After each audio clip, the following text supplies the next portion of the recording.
Hello and welcome to episode 39 of the Kingfisher Knits podcast. My name is Madeleine and I'm talking to you from my home in Tennessee in the USA, where I have recently moved with my husband and our children. We were living in Zurich in Switzerland before, although I'm originally from the UK.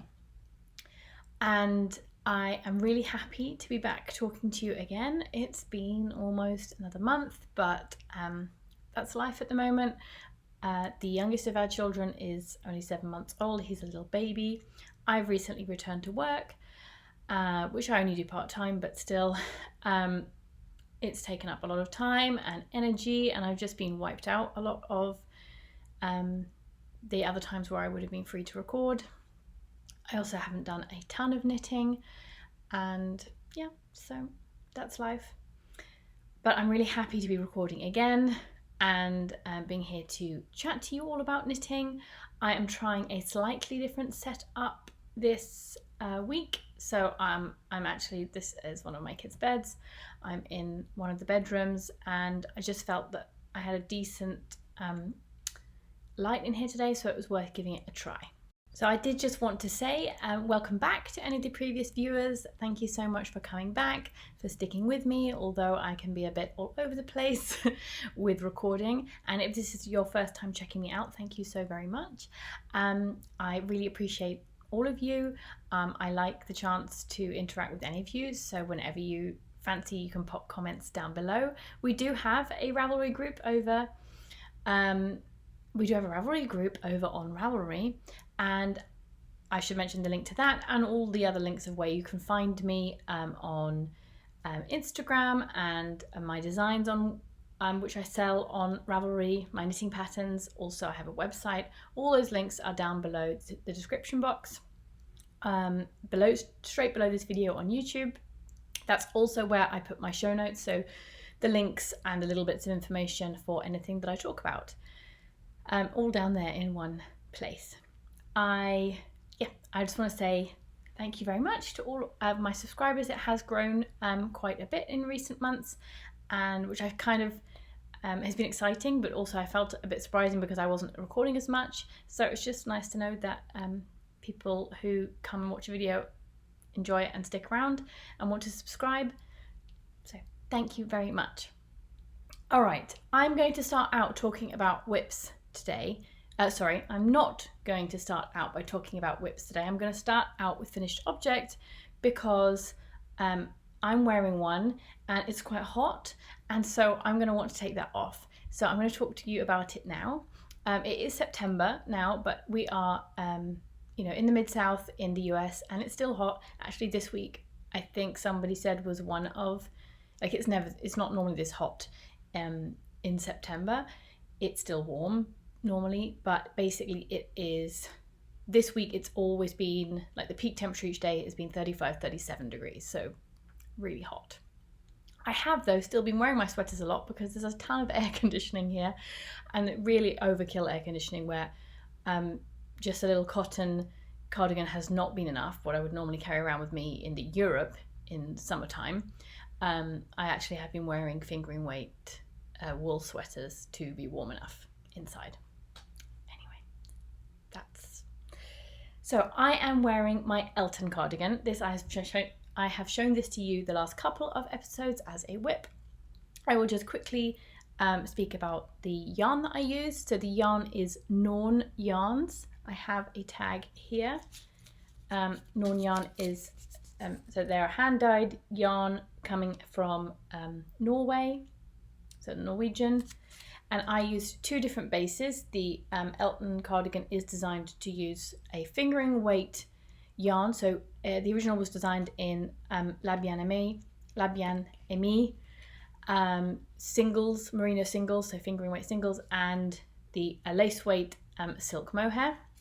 So I'm using this single ply yarn from Norne yarns, and this was a merino silk and yak blend, 65 superwash merino, 20% silk, 15% yak.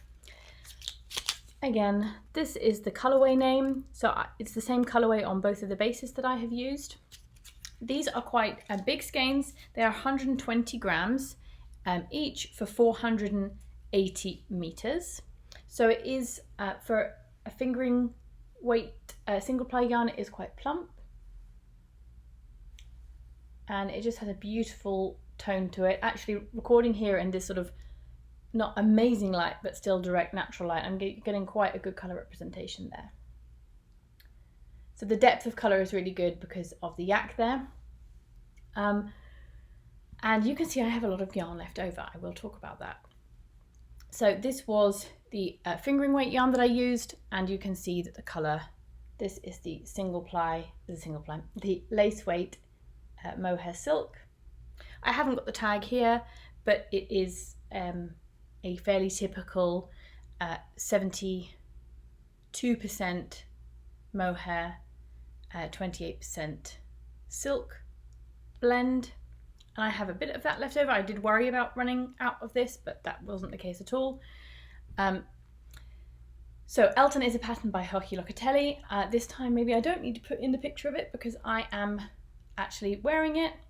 It still does not have its buttons. So I'm going to pop up just a little bit here because otherwise it's in the shadow of my setup here. So hopefully the angle isn't too bizarre.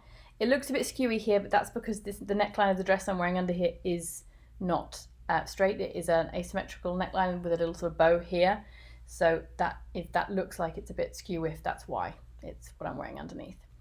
It is a boxy design, boxy shape, so also relatively high up on the neck here. It's not got that sort of cardigan, I wouldn't even call it, maybe it's like a high crew neck. And it doesn't have buttons on it yet. I have bought buttons for it. I bought the buttons when I bought the yarn. I bought the yarn and the buttons for this at the Barcelona Knits Festival in November last year. The buttons are gorgeous. They're from Textile Garden. She's a seller based in the UK, but they are in our storage unit with all of most of our things, most of our belongings, and they're a little pack of buttons somewhere inside something, inside a box. So those will be added when that is found, which may be, you know, years at this rate. But as I said, it's boxy design. It has a drop shoulder. It was started from the top down. It is a seamless design. You know, you start doing one bit and then the other bit and then the front, and then you join here and then knit back and forth for the rest of the body. It's not quite, I pop back a little bit here. It's not really cropped. No, it's not cropped, but it's sort of high hip. I would say like my hip's about there. And I knit the extra small size for the body. It is a pattern which is supposed to have more than 10 inches of positive ease, if I remember, and I didn't want that much ease. I still have ended up with more ease than I ideally wanted. The extra small here gives a finished bust size of 42, and I'm between a 34 and a 36. So there's a lot of room still in there. I have to say I really love wearing this. I love how it feels. I do love how it looks. I love the 4-row stripes. I love the mixing of the bases. I like the look here of the drop shoulder. The sleeves, I did them fitted. They are supposed to be fitted despite so there's a lot of ease in the body, but the sleeves are fitted, and that's intended in the pattern. And so to achieve that for me, because I knit the extra small body, I actually had to knit the length of this, so the length of the armhole, the armhole depth, had to be long enough so that it would fit my arm through, which is more on the small to medium size. So I just knit the depth stated for, I think, the medium in the end, and I'm really happy with that.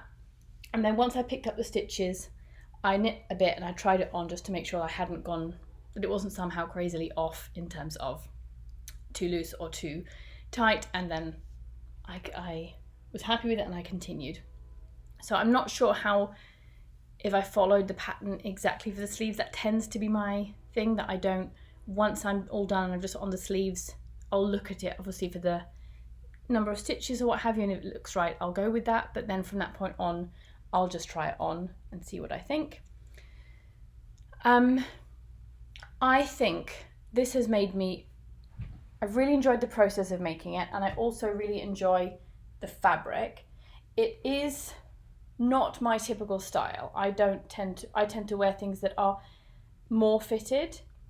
I really like the fit up here. I'm just not so used to having quite so much here.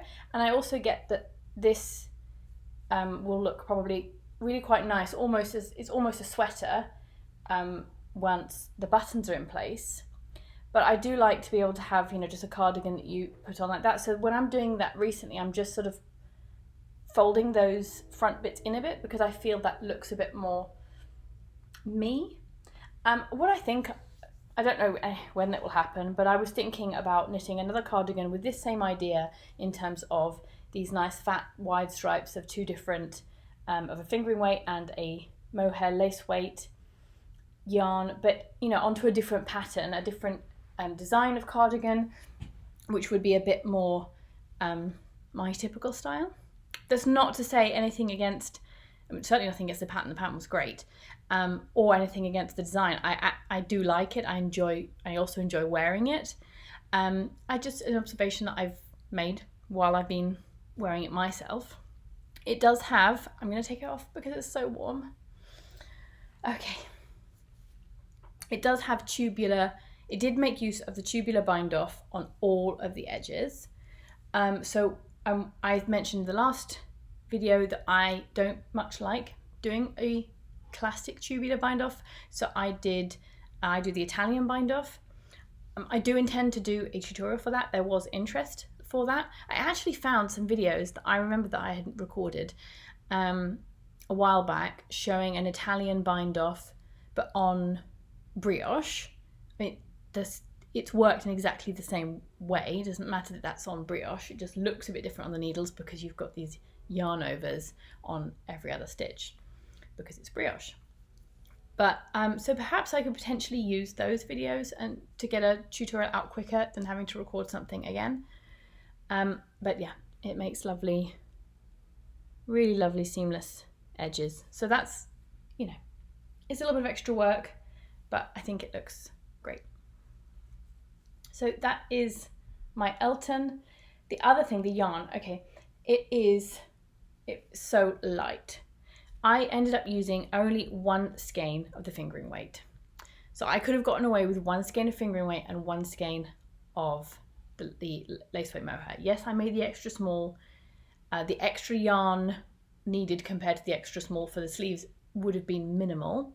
But I think even the extra small called for 2 skeins of fingering weight. Now it's true these skeins are bigger, they're 480 meters.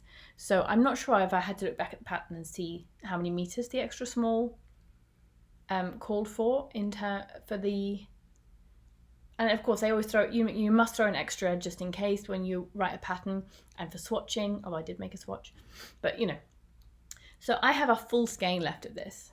I was considering using it to knit the 1 skein shawl called Storm from Joji Locatelli, same designer, or some other 1 skein shawl project or something which would allow me to finish, to use all the yarn because it's a bit more than a classic skein of fingering weight actually. Anyway, because I have a little bit here as well. I did not alternate skeins or from different ends of the ball. Again, I looked at the dye job and for me it wasn't necessary in this pattern, in this design with the stripes anyway. And I feel like I have something else. Yes, I did have a few issues. This yarn is beautiful. It's glorious. We'll see how it wears, but it's a single ply, so it might not be, it will probably pill, although I think the silk can help with that in terms of just strengthening. But it fuzzes up just from being in a project bag, and that's normal for such a yarn. There were some slubby bits, and they weren't really just, I don't mind a bit thick and thin, but there were some hard slubs, like the points where yarn is joined. So if you have a single ply yarn, I think when they have to join, separate, I'm trying to think of the right words here so I'm not misleading, but often also in commercial yarn you'll get knots to join. They'll just be knots in the ball, right, where they've joined one length of yarn to another, and that still is contained within your one ball, which is annoying, but it happens. And sometimes it happens also in the yarns that indie dyers use. You can have knots, or you can have joins, points where it's clear that the yarn's a bit thicker because it's been sort of, it's not necessarily split splice, especially if it's superwash, but it's been somehow joined together and it's strong. You could cut it out if you want to. Anyway, there were a lot of these points, and because it's a single ply yarn, they were really like hard slabby bits that had been pushed together. I was surprised by that. I haven't contacted the dyer to ask her about that or mention anything about that. I'm not saying, putting this as a negative towards her. I was just surprised by that because I've never seen that before, and certainly not. I've seen such an event in the yarn, but I only used one skein throughout this whole project, and that happened several times. So I was a little bit disappointed by that, I will say, because as you know, I'm honest here. I will always tell you what I see, what I experience and what I think, if I think it's worth talking about. Anyway, love this fabric, love this piece, really enjoyed knitting it. And yeah, it weighs, I was saying it weighs nothing.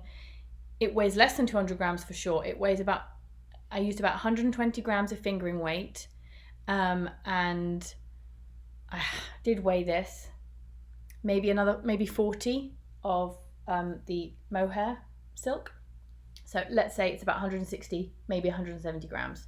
And that's great. I've been bringing it around everywhere with me because it's just perfect. It's nice and cozy and warm, but it's lightweight to carry around. Okay, I feel like I spoke for ages about that, but it was a nice project, and it's all the finished objects that I have to share with you today. I realised that I have another finished object that I've been wanting to talk to you about for ages, but it's a bit odd because I knit this back in February, March time. It was a secret test knit. I did mention it back, I'm not sure exactly which episode, and it's been a project page on, a project page with photos on my Ravelry projects for a while now. I had to record a video showing off the finished object back when I knit it, because then I sent it off as a gift for a friend. So it is the Rainbow Wings shawl. It was designed by Mina Expat of the Mina Philipp of the Knitting Expat podcast. And it was one of the patterns. I think it was the first pattern in her Minilicious pattern club, which is just about wrapping up now, actually, I think.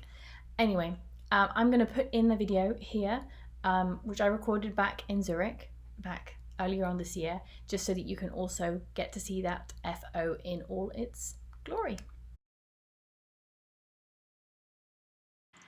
I test knit this shawl, and I knew that I was probably going to be giving it away to a recipient before the shawl pattern was actually released, and so I wouldn't have had a chance to show it off to you, and that wouldn't be very good, would it?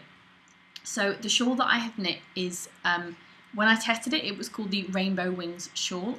It's by Mina Philipp, and it was part of her mini skein club. So she has a club open where, a bit like her sock clubs in the past, you sign up for it, and I think each month, or I'm not sure if there's a longer gap between them, you get a pattern which is designed to use mini skeins. And I think many of the patterns are designed to solely use mini skeins, but this was one of the patterns which was designed to also use mini skeins in conjunction with a larger skein of yarn. So it's a large shawl, and I used one skein of 75-25 superwash merino nylon sock yarn from Elm Tree Yarns. They're in the UK, in the charcoal colourway, that's here. And then I had a 12 Days of Christmas mini skein advent calendar from Nora George. The lovely Tracy of Nora George sent that to me as a gift, which had 12 mini skeins in it. So I've put them in the shawl not in the order that I opened them in. I curated them in a way which I saw fit to go in this shawl. This is not really a canonically shaped shawl, and it is it's a very long shawl, so excellent to wrap around like a scarf. And it was a lot of fun to knit. It is all garter stitch. It starts up here. It's a little shawl, so that's the sort of main spine. And it's all rather asymmetrical here and there. A lot of fun to make. So I'm going to stand up, excuse me, so I can show you it off better. So like this, there's the whole shawl in frame. Now, Mina's was called Rainbow Wings because she used a rainbow mini skein set, So there are 12 minis in her shawl and also in my shawl, 12 10-gram minis. She does explain there in the pattern how you can adapt it if you, for example, have 10 mini skeins, because, for example, a lot of sets come with 5 and some come with 10, and maybe you haven't got 12, although you could perhaps make 12 out of your own scraps. It's totally up to you. It is explained how to, how you can adapt that. So I chose the order here. So all this is it's all garter stitches, all knitting, and you use German short rows to shape this section here. So I think my favourite part of the shawl is actually this bit over here where you just get the single stripes of all of the colours that I chose to use, all the colours that I had to use. I have not blocked this too aggressively, although I think I might have blocked it a little bit more than Mina blocked hers, because mine came out even a little bit larger than hers. You can of course wear it sort of kerchief style, like this, and you get a nice pop of all of the colours while you're wearing it, and you can also pull it up even more, to wrap again. I'm not going to take it off and re-wrap it, but of course you could wrap it, more like a scarf. You've got this little bit here which you can have, tucked into your coat, and those ends would come, back around ideally and tuck under here, so you can end up, with a nice amount of warmth all up around you. But if you want to show off more of the colours, you can wrap it more loosely, like I did originally. Excuse me while I extract myself. It's absolutely beautiful. I love it. I spoke in a previous podcast about how I keep hold of a lot of the things that I knit, and I don't often knit things sort of specifically as gifts, especially if they're not for children. But I can't keep hold of all the shawls that I have all the time, and these colours in particular, I know somebody who really, really would wear this a lot, or I believe would wear this a lot, because these are her colours. So I'm going to be giving this away to her, and that just means that I would not have had this ready to show to you when the pattern was released, and that would have been a shame. So yeah, this is the Rainbow Wings shawl by Mina, the knitting expert. So let's move on to whips. I've been busy and haven't had brain space for whips really, so I have 2 whips. One I have shown you before. Where is it? There it is. And it is my Christmas in August, and now we're in September. So anyway, my Christmas socks that were cast on in the peak of summer. These are knit out of glorious self-striping yarn from Twisted Limone. Twisted Limone is a self-striping yarn dyeing company based in the UK, and I think she always sends out the yarn in these amazing gobstoppers. You don't have to ask for it, that's how it comes. This is on her tangy sock base, which is a 75% superwash wool, 25% nylon. It is not a merino nylon blend, and I specifically wanted this blend because my favourite sock yarns are the ones which are a bit plumper, like an 80-20 typically are plumper, and this is also. So this is not, I just pulled out a tag of hers, okay, Twisted Limone, but this is not this yarn that I'm knitting. This is some yarn of hers I knit in the past. Okay, here we are. I was looking at going, this is weird. Yes, so it's 400 meters and 100 grams, whereas often 75-25 merino nylon can be 425, even 450. And they get a bit thin, and sometimes they're beautiful, absolutely beautiful yarns. I just personally prefer not to knit socks with those yarns. Finding all the yarn tags in here. Okay, moving on. I'm knitting these socks for myself. The colourway, sorry, is A Christmas Carol. And what I decided to do was just have, I've never done this before, to just do a little slip stitch every time you have a colour change. Just for something a little bit extra. I kind of made me think of like fairy lights at Christmas. So I really like that. Because again, I haven't had the brain space to make decisions and think about my knitting.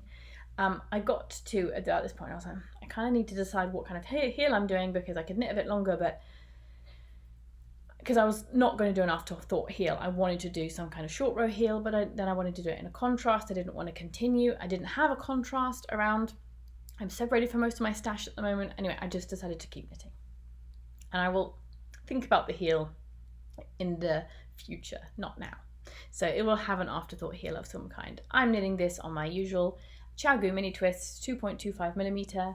It is a 56 stitch sock, and I like it very much. It's just, I don't knit on it at home. I knit on it when I'm out and about, and I need to kill some time. Living in my favourite sock bag, which I take with me which I always have a sock project or small project in, made for me by the lovely Vicky of Vicky Bird Designs. As part of my being appointed as a brand ambassador for SweetGeorgia, which I still can't believe, SweetGeorgia, lovely, amazing hand-dyed yarn company based in Canada and in Vancouver, founded and run by Felicia Lowe. I was to receive 3 skeins of their Tough Love sock, which is one of my favourite yarns. It is an 8, this is their ball band, and Tough Love sock is an 80-20 superwash merino nylon blend yarn, 388 meters and 115 grams. So it is lovely and plump. This is one of the skeins. It's very high twist, very round yarn. And they said, we are going to send out 3 skeins of Tough Love sock, and we could choose a colourway. So ever since Felicia, she has on the SweetGeorgia YouTube channel, she does a vlog about it should be every week, but you know, everyone misses some weeks, but it is always it's on a Friday, because it's called Taking Back Fridays. And a few months back, she was knitting an arboreal sweater, the one by Jennifer Steinglass. I've knit an arboreal sweater. Anyway, and she knit hers, and I think either the flowers or the main colour, I can't remember now. Anyway, it's beautiful, the sweater, and she used the Lupine colourway. And so I said it's got to be that. So this is the Lupine colourway. And so I have 3 skeins of that. This is one of the skeins, which is that I wound them all up. It's fairly accurate. It is a blurple, I would say. It's absolutely beautiful. I love it. It's rich and all that beautiful tonality of between purple and blue. And so I cast on my knit, for the Joji fall cal. So every year Joji Locatelli has a fall cal, so a cal that kicks off. It's for the 3 months of, basically 3 months of autumn, September, October, November. You have to sign up beforehand. So if you are only hearing about it now from me, I'm sorry, but you can't officially take part, except if she releases new patterns. So whenever she releases new patterns, she will sign up specifically for that pattern, and you can join in with the cal by knitting that new pattern. Before the cal starts, you can sign up with any pattern. So you can sign up multiple projects, but you do have to say, you'd have to pick projects and sign up and say, I'm knitting that. Then if you don't finish them, it's up to you. You won't get to post in the finished object threads, but you can still knit along and join in. But you have 3 months, so you can get, and you can join. They have different sections, so they have shawls, so they have wraps, which are the bigger shawls, because Joji's got quite a few of those, and sweaters and cardigans and hats and small accessories and cows. So it's all in there. Socks too. I've wanted to make the Madewell cardigan for a long time. It's exactly that kind of throw on anything cardigan, similar to store-bought cardigans that I have and wear. I haven't got the pattern here. I will put in a picture at some point in me talking about this. I really like the design of it. I like the neckband. There is one button. I don't know that I'm going to do that. I think I might, because it might be nice to have something just to close it up when you want to, but it's not. I'm going to be doing it more as something I'm going to wear not done up. It does have quite fabulous elbow patches. I'm not an elbow patch kind of person, so I'm not going to be doing those until I wear through the elbows on the cardigan from wearing it so much, and then I might make some elbow patches. Okay. But I think I'm knitting the medium size. It is designed to, I think, have, if anything, 0 or negative ease, because it's just sort of, you just do it up over the bust there. So I think even herself, when she's wearing the one in the pattern photos, I think the finished bust size is about hers or just under her bust size. So that's, again, that's kind of the cardigan that I would buy in a shop and wear. And so I've wanted to make something like that for a while. And so it all just came together perfectly with the yarn coming from SweetGeorgia. I am going to hold that up like that. As ever, this camera picks up contrast stronger than you see it by the naked eye. I mean, it's a tonal yarn. There is definitely, you know, bits which are more blue, bits which are more purple. I am alternating skeins throughout. That is definitely necessary with this kind of tonal hand-dyed yarn. So it's a raglan, top-down raglan. This is rolling because you pick up the neckband later. But I have finished the sleeves. They are on waste yarn. I did try it on quite soon after that, and it does appear to fit fine. Excuse me, I always use this like ugly yellow sock yarn for my waste yarn.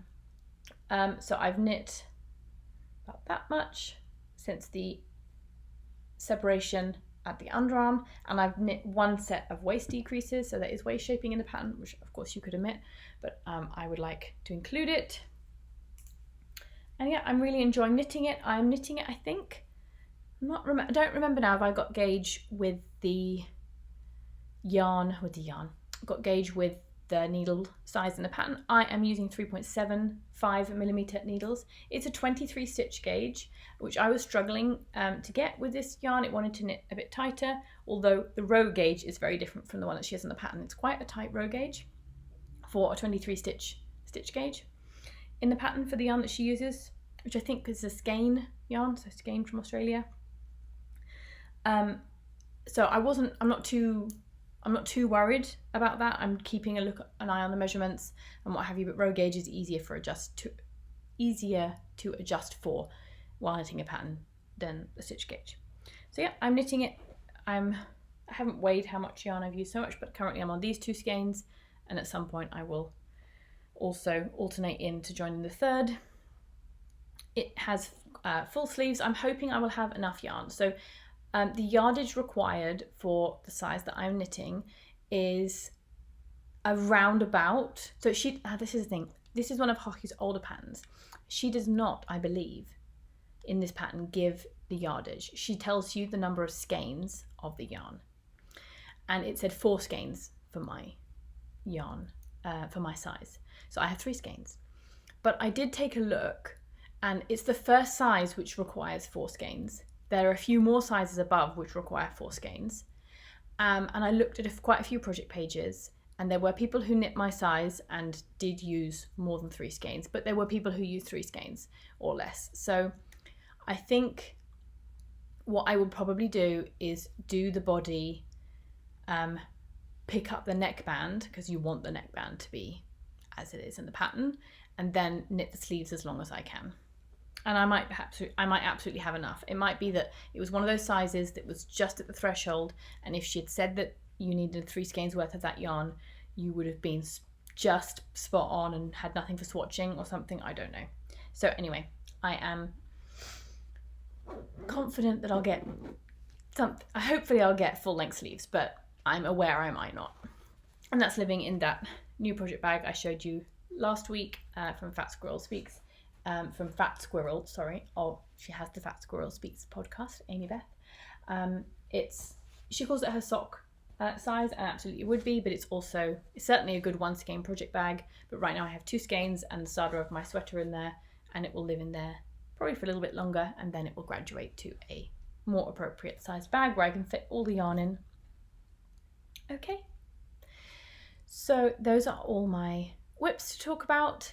I do hope to be maybe not necessarily casting on something new immediately. I have an idea as a design. I've wanted to put it on the needles for so long. It involves some maths. I like maths. I'm a knitting tech editor. I'm doing it all the time, but recently I'm doing it for other people and not myself. And I'm not quite sure what the mental block there is.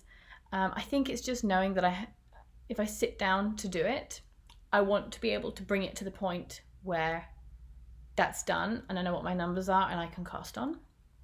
And I feel like if I get stopped halfway through, I'm gonna like lose track and have to start from the beginning again. And with small children and baby, I haven't really got the time right now. So hopefully soon I will find a way to make the time so I can cast that on, because I really want to. I have the yarn, it looks at me every day. Okay, I have one last thing to talk about. It is already well into September. We're more than halfway through September. And so I was going to skip talking about the August knit crate here because I thought that the September knit crate would be here. We got an email saying that the affiliate boxes did not go out as planned. I believe that the knit crate subscribers have all been sent their boxes. So I think rightly, if they had to hold something back, they hold back the affiliate boxes rather than the ones that are subscribers. So it has not arrived yet, and it will not arrive within the month of September. So I will talk about it next time, or I will post about it on Instagram. But with everything that's going on, I haven't talked about the August knit crate nor posted about it on Instagram. Just so you know, I'm not obliged to. They are sending me this as part of an affiliate program. They asked me if I would like to receive boxes so that I can see how they are, talk about them if I want to. And as I said, I use them mostly for prizes for the podcast and giveaways. Comment on that. I have run 2 giveaways in my last few videos, and none of the people who won have got in contact with me. Now, I haven't been podcasting as often, so I think what I'm going to do in this case is contact those people on Ravelry. Normally I don't, I keep it in the video. Like if you're not going to watch the videos, then I don't feel that you should be winning the prizes, which maybe, I don't know, that's just something I always thought about. If a prize is coming because of a podcast, just a giveaway, not taking part in a cal or what have you, I have always thought that, and I've always done it that way. I say the people's name and they contact me and I send out the package.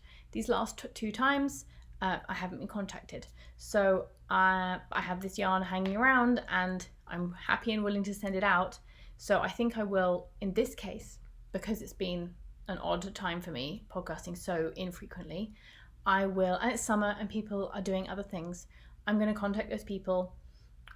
One of them was on YouTube, so I'm going to have to hopefully get in contact with them by replying to their message and hope they see it. Otherwise, go back to the last video. If you entered into any of the giveaways from the last video or the video before, go back and watch them because I announced your name.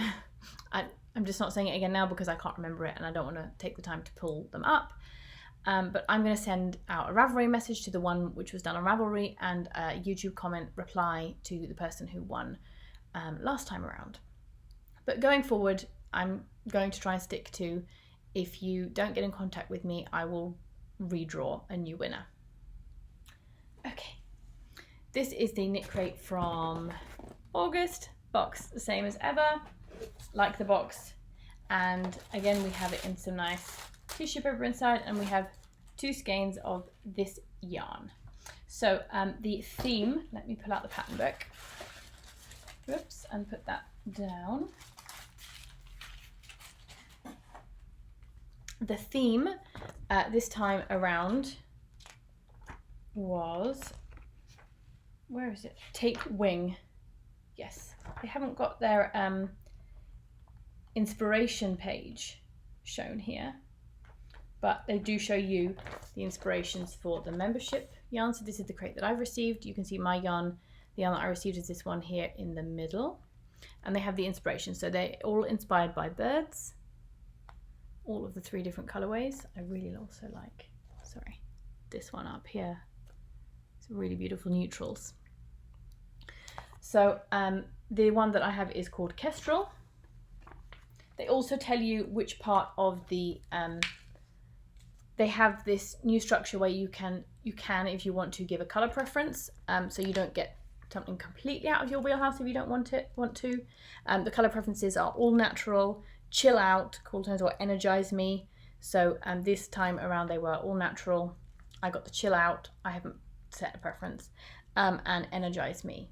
And if you don't set a preference, you just don't know what you're going to get of that idea of color families. And so these are the skeins.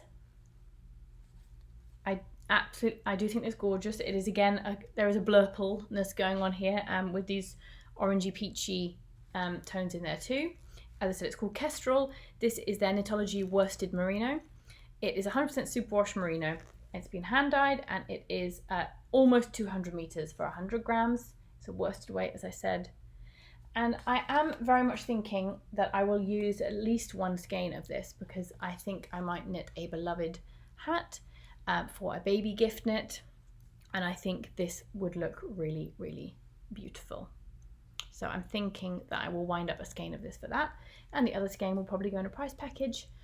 Yeah.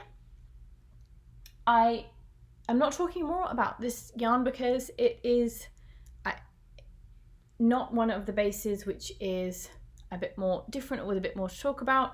It is an exactly what you would imagine, very squishy, nice worsted weight, 100% merino, and you could knit a lot of different things with it. Perfect for hats and cowls and mittens. Finally, I had wanted to talk a little bit about some dream knitting. In the end, I haven't quite gotten myself together. Basically, the new pattern collections came out from SweetGeorgia. So there's Fall with SweetGeorgia. They have a knit collection and a crochet collection. Both of them, I mean, they have lots of beautiful patterns in, but several ones that really jumped out to me. But it's been so hot that I just, again, most of those, not all of those projects, some of them are, you know, shawls and fingering weight yarn, but a couple of ones that jumped out to me were in heavier weight yarns, and I'm just not feeling it right now. So I think hopefully I'll find some time to talk about that another time when it's a bit cooler. But just to say, those collections are out there. You can search for Fall with SweetGeorgia on Ravelry, and you will see those collections. It's certainly worth looking at. Also, as part of dream knitting, I wanted to cast on a project for the BIPOC make-along. I think they're calling it a make-along, BIPOC make-along 2019. And the premise behind this is to knit or crochet or make a pattern which it has been designed and is being either sold or for free, I believe both types of patterns are included, by a BIPOC maker. And thanks to a lot of people linking this on Instagram, on their stories and everything, I was looking at quite a few designs, and one in particular caught my eye. I think it might have been because of the very gorgeous model. So this is the one that I would like to knit. So I was thinking of knitting this for my son who is 4 going on 5. This is called the Antisèche. So it's Antiseche. I will of course write that down below. The designer, she is French, although her patterns are available in French and in English. The designer is Jessica. She is also, so she is, this I don't know how she pronounces, if it's Kassige or Kassige. Anyway, it's Kassije knits. So this is her profile on Instagram. That is not focusing. Anyway, I try not to get the glare, but hopefully you can see that well enough. I will of course also link that down below.